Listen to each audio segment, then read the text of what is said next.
Hey guys, welcome back to my channel. I am really excited because I had been waiting for the new Fenty Hydrating Foundation to do this video. So we're going to be doing a foundation battle today. So I'm going to be trying out and testing out the Anastasia Luminous Foundation and the new Fenty Beauty Pro Filter Hydrating Longwear Foundation. So excited. So what I'm gonna do is put the Fenty Hydrating Foundation on one side of my face and then the ABH Luminous Foundation on the other side of my face. And I'm gonna wear the foundation throughout the day and then come back at the end of the day to show you guys which foundation is best for my skin type. I have oily skin, but I like a hydrating foundation. I still don't like how matte foundations make my skin look dry, sometimes accentuate my fine lines. So I really like hydrating foundations, but I don't like the ones that make me look greasy and oily. I actually already did a full day wear test of the ABH Luminous Foundation and did a full video on this foundation. So if you want to see that review on just the ABH Luminous Foundation, it is up on my channel. I will put a card up here for you guys to check it out. But before we get started, if you are new here, hey, my name is Sylvia. Thank you so much for being here. I upload every Monday and Thursday. I mostly do cruelty-free makeup reviews here on this channel. So if you're interested in that, make sure to subscribe, hit the bell to get notified when I upload a new video. All right, so let's get started. So this is the packaging of the new Fenty Beauty Foundation, and it's just like all of her other packaging.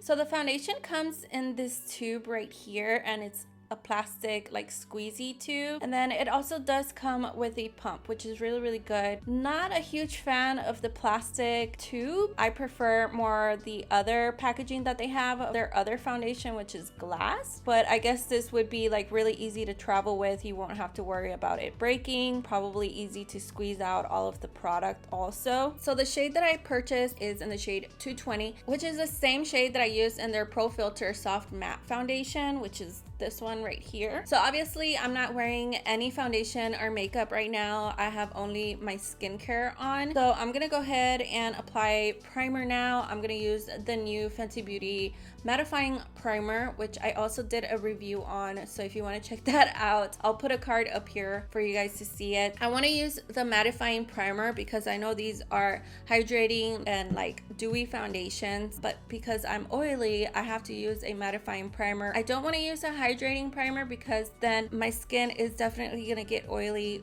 much faster because it is a summer and I don't want that. So just take a couple pumps. Oh my god, you guys, I had been having the worst tooth pain like the past 3 days. I went to the dentist yesterday and they gave me meds, so it feels so much better today. So that's why I'm able to film. I was so like worried because I wasn't sure if I was gonna be able to film today, but I feel a lot better today. I have an infection on my tooth, but they said that they weren't available over the weekend to do the treatment, so I have to wait till following week for them to fix my tooth. But the meds are helping, so I'm happy. Have you guys ever had such horrible tooth pain that you can't even eat? Is the worst. So I'm gonna go ahead and zoom in, apply the Fenty Beauty Foundation on this side of my face with a beauty sponge. That's just normally how I apply foundation. So the Fenty Beauty Foundation is $35 and you get 1.08 fluid ounces, and then the ABH Luminous Foundation is $38 and you get less product as well. On the ABH you get 1.01 fluid ounces. Really not a big difference, so it's only $3 more than the Fenty Beauty one. They both have 50 shades for you to choose from, which is really great. Okay, so that is how the foundation looks. It does look a little liquidy, but not too liquidy. It's a lot thinner than the ABH one.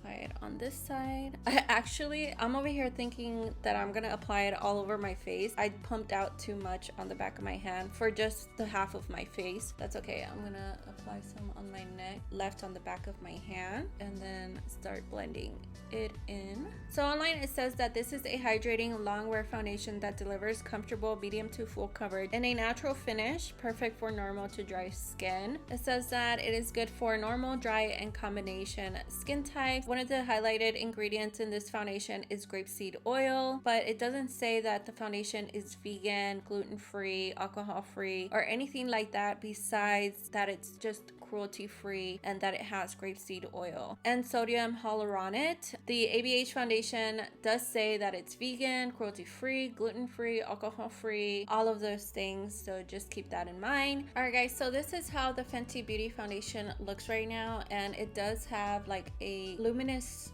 glowy finish. It doesn't look matte, but it does feel matte, and I feel like it has to do with the primer. I'm gonna apply just a little bit more right here just to see how it builds up. I do really like the coverage so far on the Fenty Beauty foundation. It definitely is more on the medium to full coverage. Also, the foundation does have a scent, so it's not fragrance free like the ABH foundation. It smells just like the other Fenty foundation. I'm gonna grab the ABH one pump and a half. On the ABH foundation, I got shade 270C. Just gonna clean my beauty sponge a little bit, make sure that it doesn't have any of the Fenty foundation on it anymore. Blending this in.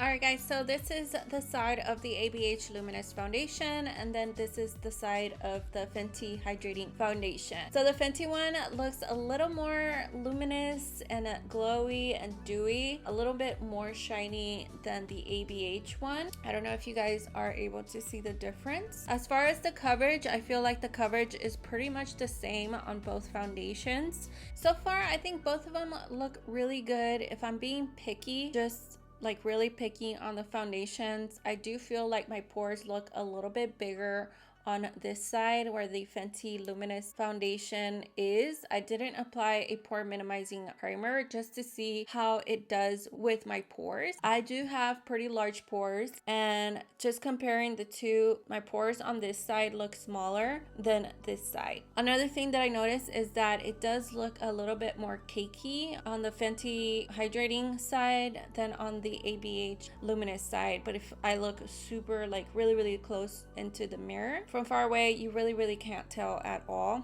Okay, so I'm gonna go ahead and apply concealer and then set my face with the Fenty Beauty Pro Filter powder. I really want to see how this powder does with the ABH Luminous Foundation, because on my previous video with the ABH one, I did use the new ABH powder, but this time I'm gonna use the Fenty Beauty powder. So I set my whole face already. So this is how my skin looks right now. I can still see some of the glow peeking through, but it definitely does mattify the shine. Both foundations feel lightweight. They don't feel cakey or anything like that. So far they look pretty good. The only thing right now is that I can say, once I already set my foundation, this side of my face, my pores still look larger than this side of my face. If you don't have large pores, this might not be an issue for you. I'm gonna go ahead and finish the rest of my makeup. I'll come back when I finish the makeup. It is 1:40 p.m. right now. All right guys, so this is the finished look, and I did film this, so I took a little longer to do my makeup. It is now 4 p.m. So I've been wearing the foundations for several hours now, and I think it still looks pretty good. Everything applied really good over the foundations. I can see that my forehead is getting a little like more shiny and glowy, also on my chin, but other than that, I feel like the foundations look really good. I don't really see any issues with the foundations at all. I don't feel like it looks cakey or heavy or anything like that. I am gonna come back tonight and show you guys how my face looks, see which side gets oily faster than the other one, because that's really what I'm gonna be looking out for, and that's kind of gonna give me like an indication as to which foundation I prefer. But there's definitely differences in both foundations that I feel like I would have to like keep in mind, and I'll give you guys my final thoughts when I come back tonight. All right, so I'll see you guys here in a little bit. Hey guys, so I wanted to check in with you guys. It is 9:27 because my face is already getting oily, so I know in a few more hours it's just gonna be like super oily without me touching up. Oh my god, I'm like trying to get this hair out the way and I'm taking off the foundation. It doesn't want to go away. Stupid hair. Alright, so as you guys can see, my forehead is very oily. I think it looks the same all across. I don't see a difference from the Fenty Beauty side and the Anastasia side. I do, however, feel like this side of my face is more oily than this side of my face where I have the Anastasia Beverly Hills foundation. It looks actually not bad. Well, if I move my face, you guys can see that it's like shiny everywhere. But it doesn't really look that bad on this side. Around my nose, it's extremely oily. I have to touch up because if I don't, then it's just gonna look really bad. Especially right here around my nose, it's so oily. This side is oily too, but I feel like it's not as bad as this side of my face. So you guys can see the difference. Right here, it's extremely oily and shiny. It did come off a little bit right here because I was eating. My nose is oily. I'm gonna blot, I'm gonna apply some powder. I'm still gonna come back at the end of the night, probably like around midnight. That way I have worn the foundations for like 10 hours and just let you guys know my final thoughts on both foundations. But it's probably not gonna look like this again because I'm definitely gonna touch up and put powder on because yeah, I have to. I'll see you guys here in a little bit. Hey guys, so I'm sorry I have to do a voiceover here because my microphone decided not to record this last clip when I came back at midnight. It was 12:40 p.m. So I had been wearing the foundations for a very long time, around 10 hours, but I basically let you guys know that the side of the Fenty Beauty side, it was more oily than the ABH side. For my skin type, prefer the ABH one, even though I still get oily with the ABH one, but if I am looking for a luminous or dewy foundation, I would pick the ABH one over the Fenty Beauty one. I also really like that the ABH one is vegan, cruelty-free, gluten-free, alcohol-free. If you have really dry skin, then you might like the Fenty Beauty foundation. But yeah, those are my thoughts. I hope you guys enjoyed this foundation battle. Let me know if you have tried any of these foundations. Thank you guys so much for watching. Make sure to subscribe, hit the bell to get notified when I upload a new video. I love you guys and I'll see you in my next video. Bye!